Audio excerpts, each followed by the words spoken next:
Thank you for joining us, Stefan. We now have UFC heavyweight Stefan Struve. We will begin with Dhruv Sharma from Sportskeeda.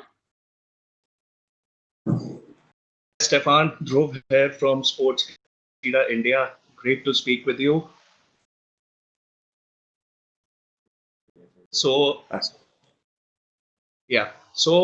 Stefan, not to put you on the spot, but as far as your last fight was concerned, if we are being brutally honest, the groin strikes were the main reason why this fight was, stopped later on. So, with not just with respect to groin strikes, but with respect to eye pokes and with respect to the fence grabbings and the weight cuts, do you think the contributing factors are being ignored by the commissions? And as far as the unified rules of combat is concerned, can there something be extra which can be done about it to avoid circumstances like these again?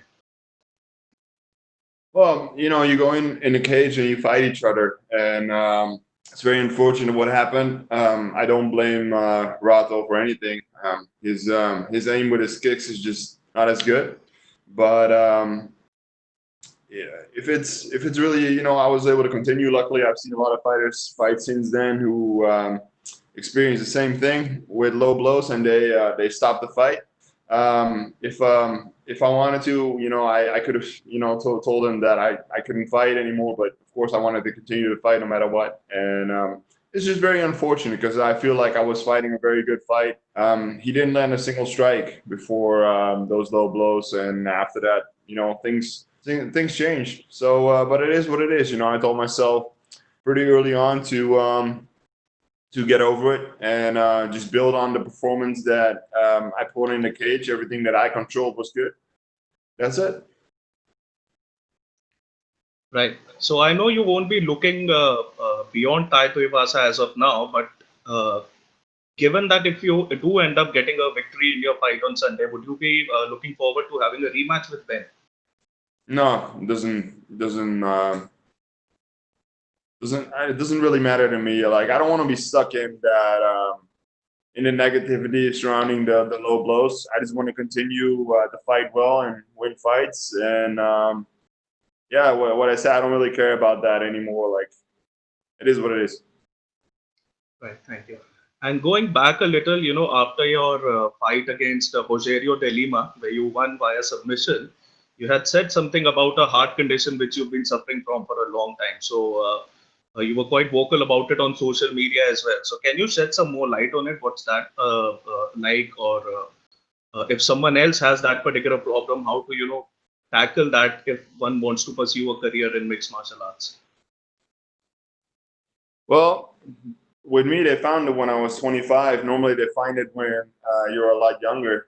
So I got leakage back into my into my heart at the aortic valve, and so I really just need to make sure that I don't overtrain, and that I keep a good eye on it. Like, I get it checked every 6 months, and if the leakage increases, then there is going to be consequences for my fight career, of course. But we're trying to be as smart as we can with it. And so far so good. It's very stable, and I'm performing very well with it. So, thanks, Stefan. And just last query before I let you go. You just like Tai will be fighting in an empty arena for the first time. So will there be a different strategy? Have you thought about how to approach this particular fight, considering that there won't be any audience, any live audience? Yeah, we spar in empty gyms every week. So, it is what it is. Once that cage door closes, it doesn't matter how many people there are in the stands. It's just me and him, and I need to do what I always do in the gym, and that's it. Right. That's all from me, Stefan. Have a great fight on Sunday. Thank you. Next, we'll go to Jim Barcelone with Miami Herald. Yes, thank you.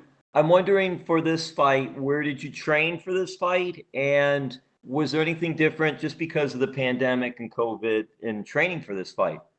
I trained back home in Holland with my coach, Bob Schreiber, my longtime coach, and Team Musasi. And, I got a bunch of good training partners.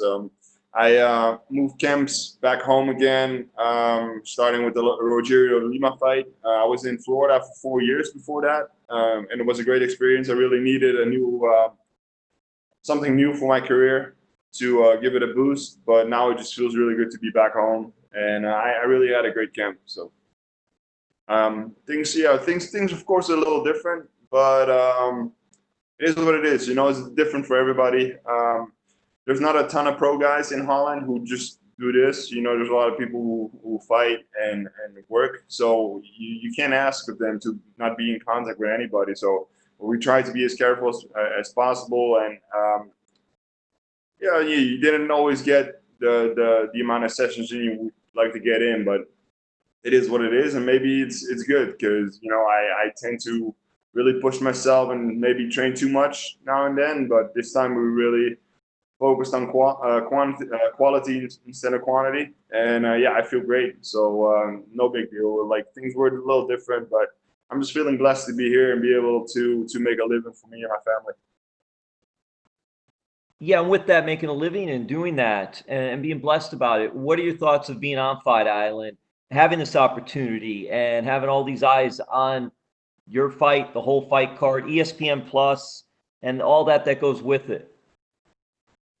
That's great. The island's great. UFC is taking care of everything we could want, everything we could need over here. You know, we got our own private workout room next to our own room, which I really like. You don't have to share it with all the fighters. There's not a lot of people in the hotel. Like, for instance, you fight in Vegas in a busy week. Like, it's really hard to move around the hotel and stuff. It's just nice and quiet, you know. And what I say, we have everything we need, and yeah, it's been a really good week so far. You mentioned your time in South Florida. Were you with Hard Knocks, 365, and Henry Hooft? Yeah. What was that also? What was it like working with Henry? And do you still keep in touch with Henry at all or no? Yeah, Henry is here now too, and he and my coach from Holland are longtime training partners and friends. So it was a pretty easy transition. Also because the styles are kind of the same, but of course everybody teaches a little different. It was just a really good team to be with, and the training sessions were great. They got great coaches there, great facility, everything a fighter could wish. For me, it's just a little too far from Holland. If it was closer, I would still be going there a lot. But I just wanted to go back home and do my camps in Holland again and just be full-time in Holland. So you don't miss the beach? I do miss the beach, especially this time of year. It's really nice to be here on Fight Island right now too, because the weather is so nice, and Holland's really cooling down, and all the leaves are falling down, the trees and stuff. So it's definitely nice to get a little sunshine. I do miss the Florida beach and the ocean, but yeah, you know, it is what it is. All good. Hey, thank you so much. All the best. Thank you. Next, we have Damon Martin with MMA Fighting.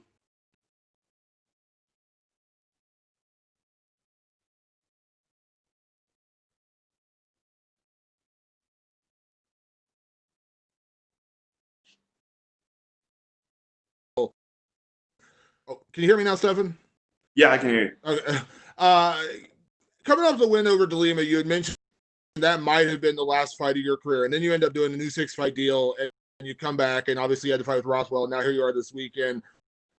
Where's your head at in terms of your career? Like, are you having fun again? Like, where's your passion? Where's your, you know, because when you mention retirement, we hear that all the time. Guys say when you say you're thinking of retiring, you probably should retire, but obviously you're still young, but you have a lot of experience. So where's your head at going into this fight?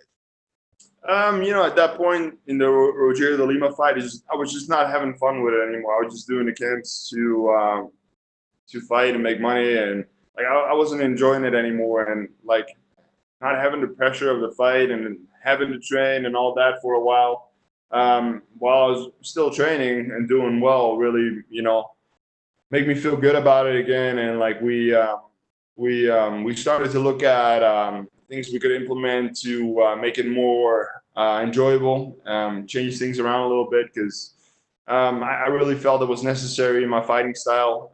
Just coming back is one thing, and fighting again, but if you come back and you fight the exact same way, I don't think, you know, at the point when you're not having too much success with it and you do that, I don't think that's a great choice. So we changed things up, and I really hope to be able to show that again this Saturday too. I think I showed a bunch of it in my last fight against Rothwell. Unfortunately, I wasn't able to, get the win, but I was well on my way to it.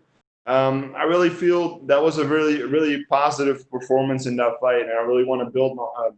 We really wanted to build on that after that fight, and that's exactly what we did the last year.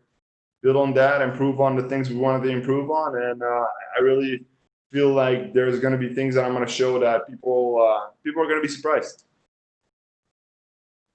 It's probably a cheesy question, but I'll ask it. Are you having fun again? Yeah, that was the most important thing for me. Have fun with training again, and doing the new things, inspiring, and just changing the mindset.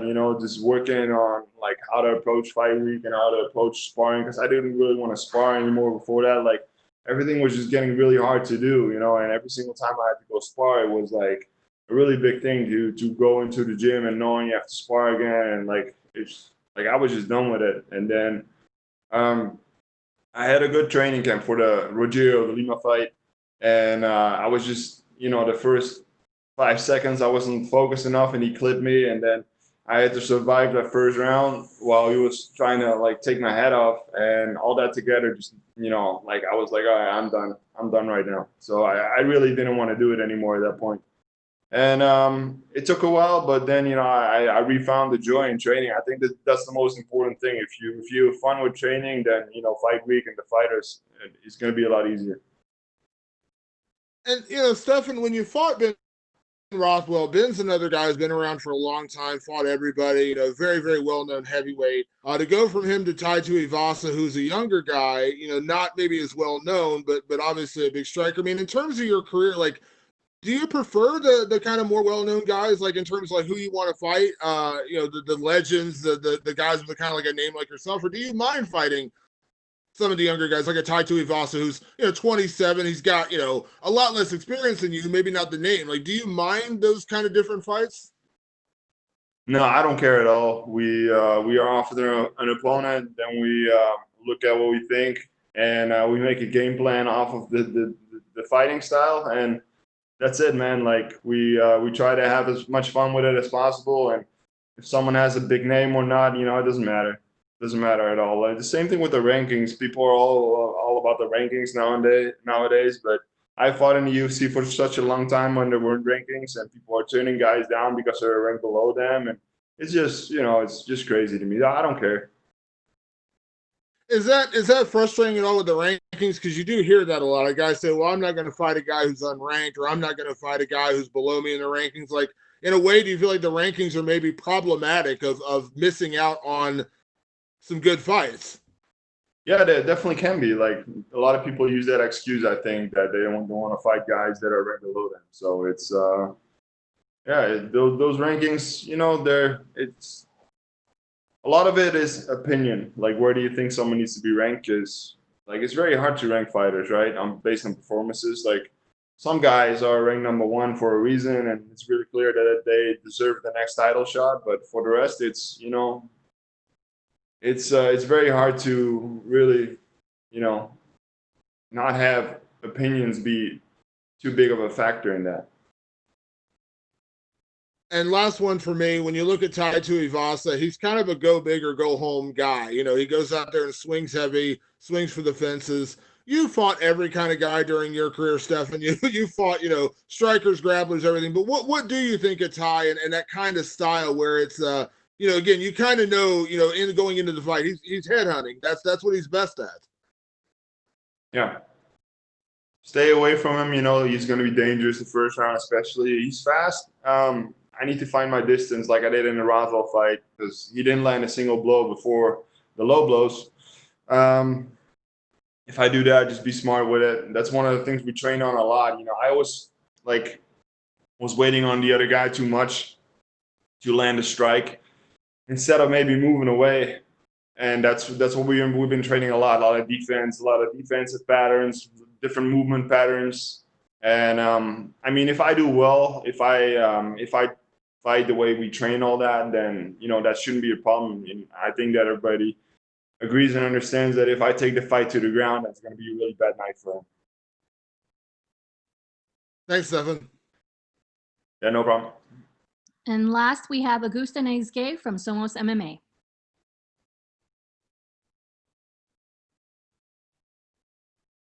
Hi, Stefan. How are you? Do you hear me? Good. Yeah, I can hear you. Okay. Stefan, you have mentioned that you weren't having fun before and now you are. So I am curious, besides the fighting stuff, are you having fun there in the Fight Island? What about that experience? Yeah, it's a great experience. It's the whole city is pretty much blocked off over here. Where usually a lot of traffic. We were able to take the bikes out and ride around town here, and it's we have everything we could wish for in the hotel. And especially with the pandemic going on, a lot of people are losing their jobs. A lot of businesses are going out of business. It's a blessing to be able to be here and make money with what I love. So. And is there anything about the island that you think UFC should implement in every fight? I really like having the workout room next door, next to our own hotel room. It's usually you share a workout room with like 10 to 12 other guys, and there's always people around, and the rooms are always hot because the fighters want to cut weight and stuff. But it's really nice to have a training room right next door. It's perfect. Okay, and talking about the fight, Tai Tuivasa is in a 3-loss streak, so we can assume that he will try to change that and will come up hard. So do you think you should be worried about that? I mean, do you think you should pay more attention due to that? No, he's like, no matter what, you always want to win. And, it's unfortunate for him that he's lost 3 in a row. And of course, I lost, more fights than I would like to in my last couple fights. Sometimes it is what it is. People need to understand that when you go in there and 2 guys go and fight, especially 2 big guys, one guy's going to lose. He's an entertaining fighter. He brings something to the table that not a lot of people bring to the table, his style and his personality. So he's I enjoy watching him fight, and I'm looking forward to competing with him on Saturday. Imagine we're going to be the